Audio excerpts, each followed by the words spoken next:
York's classic rock, Q1043. New York's classic rock, Q104.3, Ken Dashow, in the studio with me from the Great White North, eh? Randy Bachman and his son Tal. Welcome back to Q104.3, guys. Welcome. Thanks. Good to be here. Good to be here. So, this is the perfect pun. Randy's in New York taking care of business. Yeah. So, Julian's Auctions here at the Hard Rock Cafe, you're selling over 200 guitars. I'm hoping to sell them. Well, of course you're going to sell them. Doing auctions. Yeah. But the most remarkable, I mean, a lot of people are selling like their catalogs and selling their music. And the question is always, why and why now? The time is right. I have too many guitars. Well, Gretch And wanted if a you were- museum. You had to sell your guitars to Gretch to build the museum. I sold 350 to Fred Gretch. He built the museum, which is now in Savannah, Georgia. And then I started collecting German archtops, which are very cool. Made one at a time, handmade by the father, the son, and the grandson. And the Holy Ghost. In the early, in the late 40s, early 50s in Germany. All the symphony houses were bombed, and what existed were the jazz clubs, the Hot Club with Django Reinhardt and guys like that playing Wow. archtop guitars. So these guys handmade all the guitars out of wood from the Black Forest and things like that, German stuff. And they're all trained in Cremona, Italy, at the Stradivari factory. They used to make cellos and violas. Oh, my God, that's now right. there's no symphony orchestras. They start making guitars. These guitars are like all one of a kind, beautiful hand-carved wood, and they would buy all the other stuff on the black market, the abalone, the ivory, the pearl, all that all stuff. the insets. And make these guitars one at a time, sell them, get the money, feed their family, buy more wood, buy more stuff, make another guitar. And then later on, in the mid-50s, Gibson started mass producing. So you get a Gibson guitar, which I call the Chuck Berry, Blonde Marl, or the George Benson, whatever. They're also mass produced. They would make hundreds at a time. These German ones are one at a time. So besides those that I'm selling, are my stage tools, the 59 Les Paul Standard. So They only made a few of, and I've got 4 or 5 1959 Les Pauls being sold. how many guitars in all do you think you collected through your career? Well, I have no idea. If you guess. Here's a lady. Ask her how many shoes. How many shoes do you have in your closet?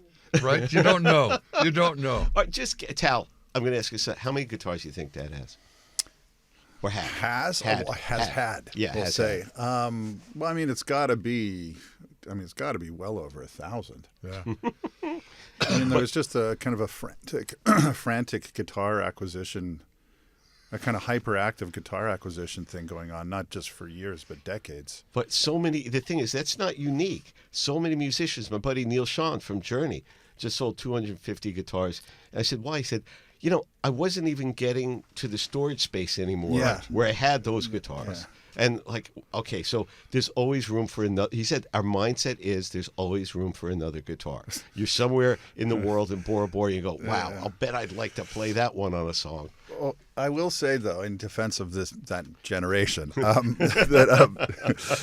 it's been quite a while now that all of these guitar manufacturers have completely standardized their production. So you get much less variability, almost no variability from one guitar to the next now, and they're all pretty good, right? It's quite generic. It's quite rare to get a dud. Whereas if it's 1950s, 1960s, and you've got, like in some cases, you got hillbillies working like pickup winding machines in some of these factories. You got surfers out in California.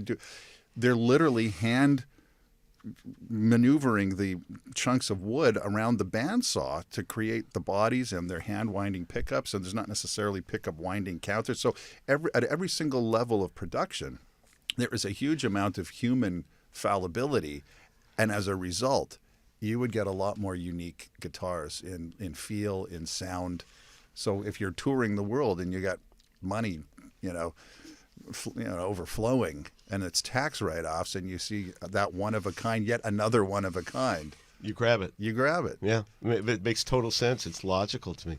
I mean, Peter Frampton always said everybody wanted his guitar. What made it so special? It was really light. And he said, Jimmy Page wanted, he said he offered me anything for it. No, it's light. It was the lightest guitar.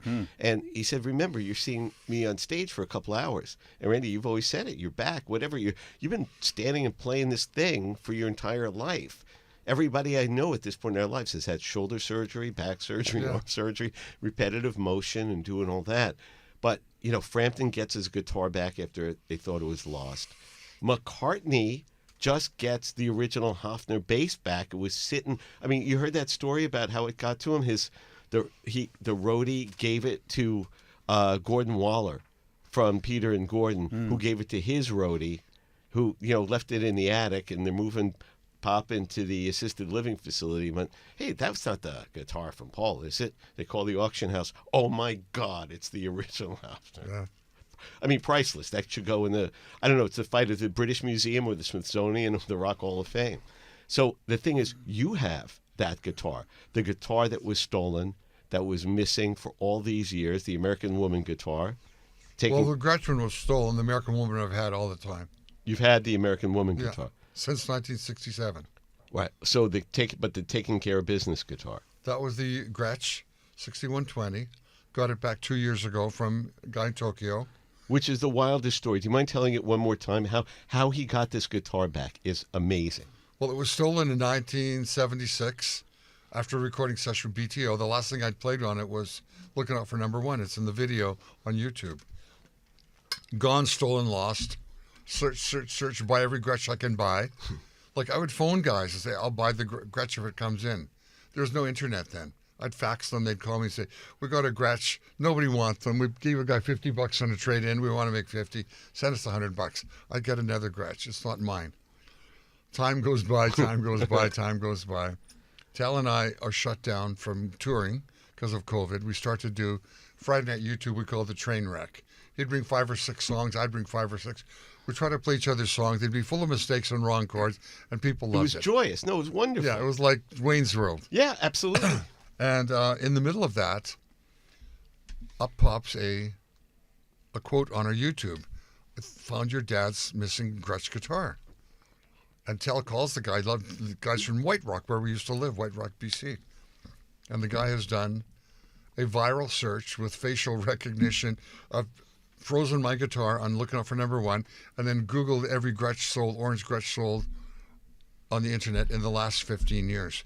And up pops this guy in Japan, Takeshi, who's the Tokyo Brian Setzer, doing rockabilly, singing phonetically, doesn't do any English, playing my Gretsch. And there's a distinctive marks on it or something where you knew it was yours? The Gretches are at the top, made out of beautiful plywood. So when they stained it orange, there was a nice grain in the wood and everything. Got it. And mine had a little flaw in the corner that was a knot in the wood. If you see a knot in plywood, they fill the knot sometimes with a round pop. Yeah. And that had a blemish, which is kind of like a fingerprint. Sure. So this guy puts us in touch with Takeshi. His wonderful wife, Coco, is Japanese. She Zooms the guy. She translates for me and the guy.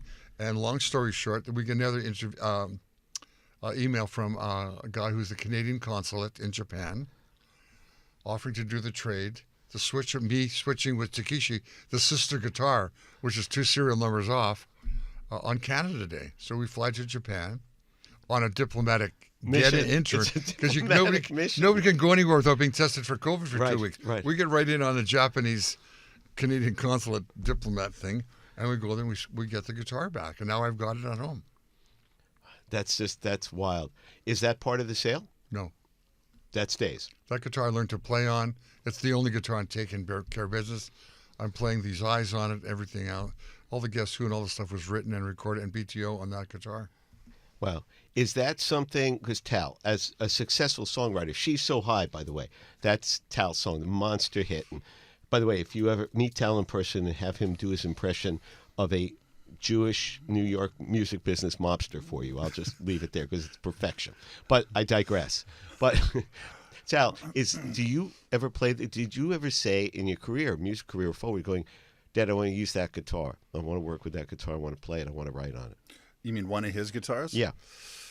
Well, he does have a 62. It's that amber-colored Strat. It wasn't the one last night. It was was one of Dad's Stratocasters I did use for the rhythm part on "She's So High," that song, and. But to be honest with you, I was always so focused on the songwriting part that I never really nerded out that much About the gear. About the gear. Yeah. And it's only been the last couple of years. Actually, to be honest with you, it was only once I lost all my gear in a catastrophic divorce, right? And, that I was like, okay, you know what? I need to kind of rebuild a toolkit. And I'm going to go for quality over quantity. So I've tried to remember that just so it kind of doesn't get away from me. So, but yeah, I mean, one of the things that was cool for me is when I was doing demos, trying to get started myself.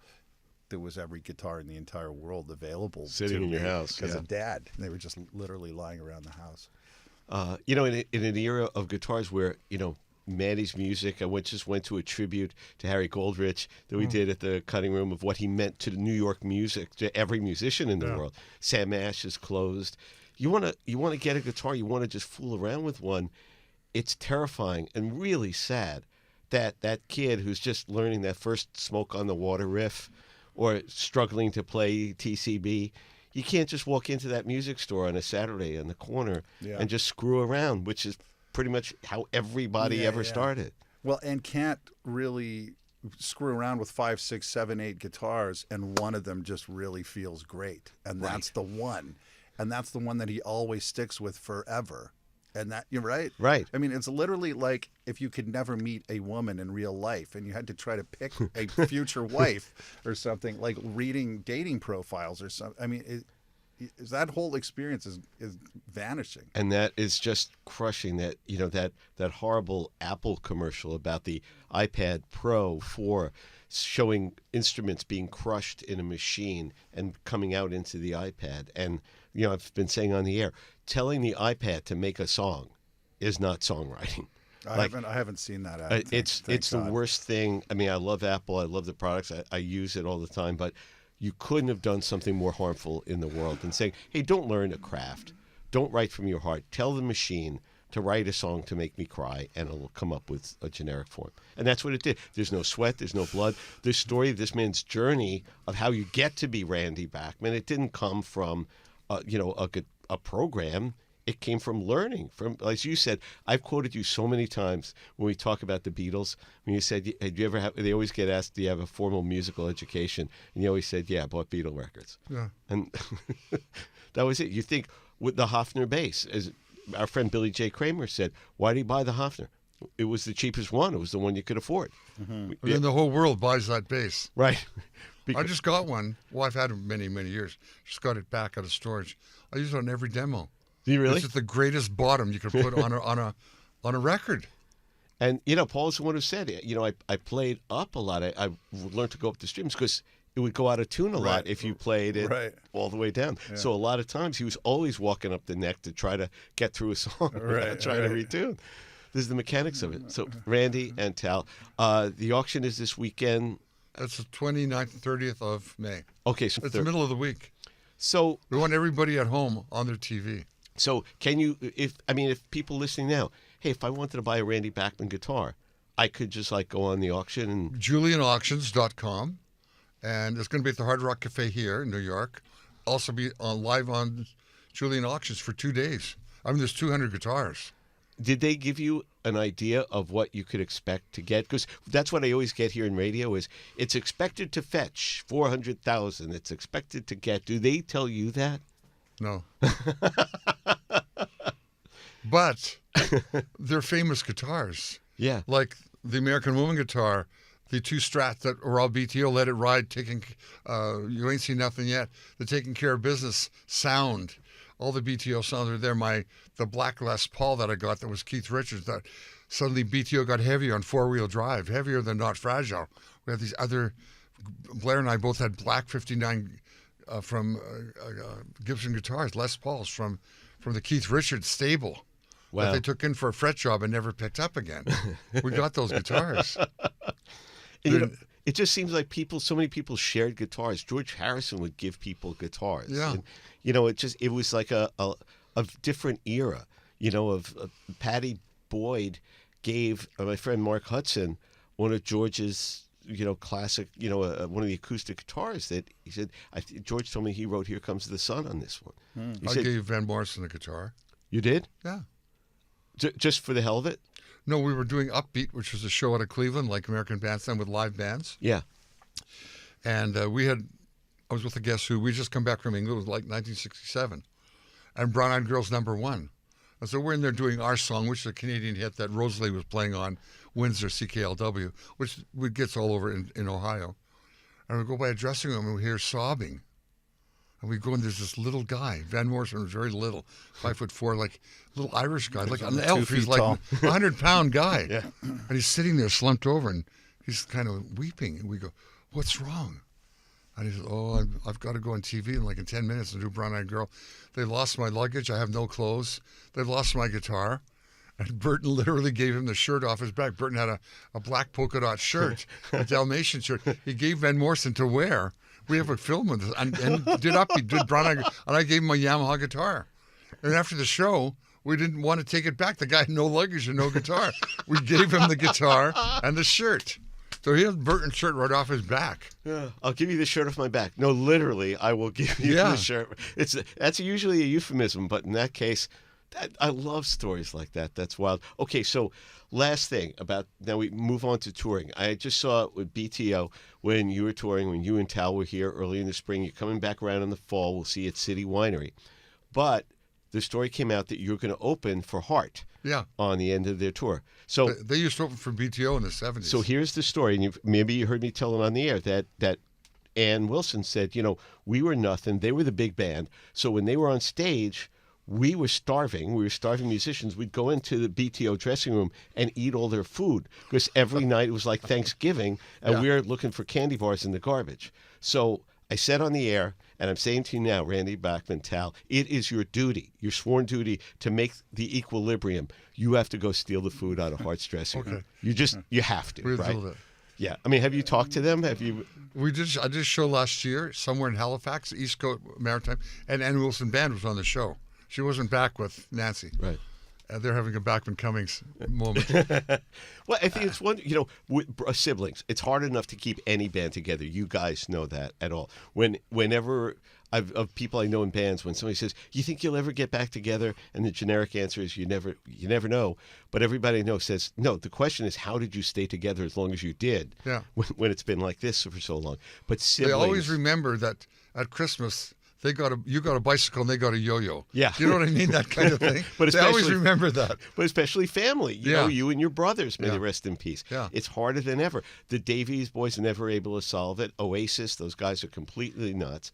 But for Ann and Nancy to figure it out and go, look, that happened. We got to get past it. Yeah. And what happened was a family issue, with a husband and an uncle and a thing. But they got past it, and I asked, "Is it just showbiz playing?" And he goes, "No, we found an equilibrium. We're comfortable again together." They would have had to have calmed down all these other characters, and that's drama, the problem, right? That's usually the problem. If it's just you and Dad, but if your wife and his, that's hard. That's almost impossible to solve because if it's just the two of you, you can figure out a way. Yeah. If I bring home a new woman because I'm single. Him and his wife have to North approve. America's most eligible bachelor. Nobody bring a chick home from your parents. I bring one home for my kids to approve of. Yeah, no, it's not easy. The touring keeps going. As my buddy Eric Bloom from Blue Oyster Cult, good friends with those guys, and he said, listen, at this point, the traveling, I'm going from Boynton Beach to a puddle jumper to Jacksonville on a flight to Cleveland to another puddle jumper in the middle of Ohio in a rental car, and everything hurts. And I'm just schlepping through airports and traveling. And Buck Dharma is driving. He says, we're not talking. It's not that we're enemies. This is nothing to say. And he just says to me, 25? And I said, 25 what? He said, our manager called. They want us a 4-month tour of Europe, of theaters and for festivals. You want to go? He asked, "Do you want to go out in 25?" He's like, if I'm alive, if I can play, if I said, so, but what are you going to do? Do you want to raise a victory garden back in Winnipeg? Is your goal to collect stamps or no? This is what you do. We're not going to start golfing or fishing. Right. We rock and roll. You rock and roll. And as tough as it is to get there, and it's tough. I've said to my band and Tal, When you have a bad day and you're not feeling so good, that's a good day for me. That's how I feel, right? Yeah. But, you know, again, what else? This is, I said to Eric, you've been doing this since you're 17. Yeah. As long as you can play at a level that you're happy with, that you're comfortable with, that you're proud of. Randy and I are going to see the Stones tonight. We're recording this on Thursday. Mick's in his 80s. He's running across that stage. He's flying. Maniac. He's singing every note. It's not punched in from a recorder. As long as you can do the show that you're proud of, why would you stop? Right. You know, as Bloom said, I put on my funny suit. You walk out there, 6,000 people go, ah, and they're playing air cowbell. And who else gets that? Yeah, yeah. But the thing, but you and Neil Young, your old buddy from the West Coast. So Just saw him 2 days ago. Yeah, Amazing. you just got to tell us about seeing Neil Young again. Well, if you and I made a set list, in town we made a set list for Neil and Crazy Horse, he played it. He played the He didn't set. play any weird. I mean, I'm a fan of his, but I don't like the weird, deep album cuts, which a lot of people do. Right. To open the show with Cortez, Awesome. Everybody Knows This Is Nowhere, Cinnamon Girl, Cowgirl in the Sand, on and on and on. The band leaves, comes out with her harmonica, does Heart of Gold, Damage Done, amazing. The band comes back, they rock out again. Just amazing. Down by the River, 8-9 minute guitar solos, exactly what you want. And when you think the solo's over, and he launches into another one, everybody's cheering because he kicks in a few more noises and pedals and plays again. He's playing the old black guitar. He's 78. The guys in the band are 80. Crazy Horse are like, people are joking, saying Neil Young should be called Neil Old. You should, Neil Vintage. Yes. That's what rock and roll is. Rock and roll, believe me, it's the past. It's not the new band tomorrow who can't even play. That's the problem. Learn to play. Pearl Jam, acolytes of Neil Young. They even clump like Neil and Crazy Right. Horse, where you get together. I mean, there's a passion for that. Neil and the Squires, Randy, the gods of Winnipeg. So maybe we can grab a guitar. Hey, thank you so much for coming up, Tal. Thanks so much. Last question. There's one guitar left. Your dad has one. Son, I have which guitar? I'm going to save one guitar for you. Which would it be? It's got to be that 59 Les Paul. Okay. I mean, that is the Excalibur, not just of his collection, but maybe any collection anywhere. I mean, those guitars are beauties, and it still sounds great. And you play it on stage. We played it on stage last night, and it sounded just like American Woman. There you go. It is the sound of American Woman. Randy, Tal Bachman, thanks so much for coming up to Thank you, Q1043. You are the best guy. We try. Thank you. New York's classic rock, Q1043.